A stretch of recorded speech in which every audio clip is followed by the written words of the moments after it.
चलित खरीफ ऋतु रे जो चाषी माने धान चाष करिसेंती सरकारंकर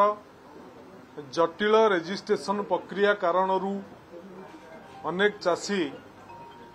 धान दबा पाई रेजिस्ट्रेशन रु वंचित होई अछंती एवं उक्त जटिल प्रक्रियाकरण विरुद्ध रे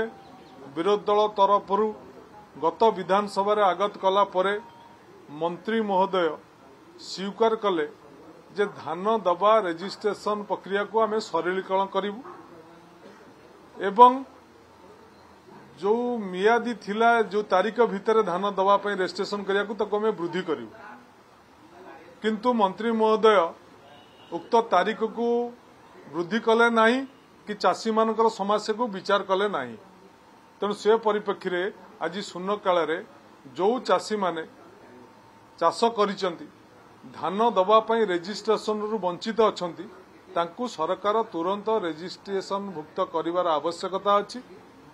जदि सरकार कौनसी बाट पाऊ नाहंती